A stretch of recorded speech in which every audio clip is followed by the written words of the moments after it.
രണ്ട് കാര്യങ്ങളിൽ. ഒന്ന്, ഒരു മുന്നണിയുടെ മര്യാദ പാലിക്കുക എന്നുള്ളത് ആ മുന്നണിയിൽ ചേരാൻ വരുന്ന നേതാക്കൾക്കും ആവശ്യമുള്ള കാര്യമാണ്. ശരി, ആദ്യം DMK ആയിട്ട് പോയി. എത്ര അബദ്ധങ്ങളാണ് PV അൻവർ കാണിച്ചത്. ഒന്ന്, PV അൻവർ എന്തിനാണ് ഈ മൊത്തം സമരകോലാഹലത്തിന് ഇറങ്ങിയത്? ആദ്യഘട്ടത്തിൽ പിണറായിസം എന്നൊരു വാക്ക് ഉപയോഗിക്കുന്നുണ്ടോ? ഇല്ലല്ലോ. പിണറായി വിജയൻ അനുകൂലമായി ആദ്യഘട്ടത്തിലും സംസാരിക്കുന്ന PV അൻവറിനെ നമ്മൾ കാണുന്നത്. അവിടെ ആകെ പ്രശ്നമാരായിരുന്നു സുജിത് ദാസും MR അജിത് കുമാറുമായിരുന്നു. സുജിത് ദാസും MR അജിത് കുമാറും എങ്ങനെയാണ് പ്രശ്നമാവുന്നത്? സംഘ്യവൽക്കരണവും ക്രിമിനൽ വൽക്കരണവുമായിരുന്നു പോലീസിലെ വിഷയമെന്ന് ചൂണ്ടിക്കാണിച്ചാണ് PV അൻവർ വരുന്നത്. അന്ന് PV അൻവറിനെ നമ്മൾക്ക് എല്ലാവർക്കും ഇഷ്ടമായിരുന്നതേ. കാരണം എന്താ?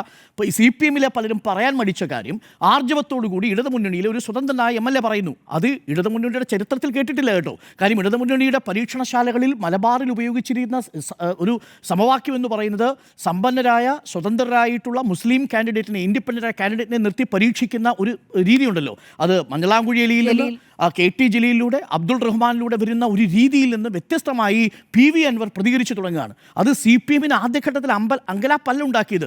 CPM സൈബർ ഗ്രൂപ്പുകൾ പോലും PV അൻവറിനെ ഏറ്റെടുത്തു. എന്തിനേറെ ലോക്കൽ കമ്മിറ്റിയടക്കം PV അൻവർ ഉയർത്തിയ വിഷയങ്ങൾ ചർച്ച ചെയ്തു തുടങ്ങി. അവിടെ വരെ PV അൻവർ കറക്റ്റായിരുന്നു. അത് കഴിഞ്ഞാൽ PV അൻവർ എങ്ങോട്ടാണ് പോയത്? അതുവരെ തനിക്ക് പിതൃതുല്യത്തിൽ നിന്ന് കണക്കാക്കിയിരിക്കുന്ന ഒരാൾ ഈ പോലീസിനെതിരെ നടപടിയെടുക്കുന്നില്ല എന്നൊരൊറ്റ കാരണം കൊണ്ട്, ഒരു തെളിവുമില്ലാതെ ഉയർത്തിയ ആരോപണങ്ങൾ കൊണ്ട് ഈ പിണറായി വിജയനെതിരെ തിരിഞ്ഞതാണ് ആദ്യത്തെ പരമാബദ്ധം.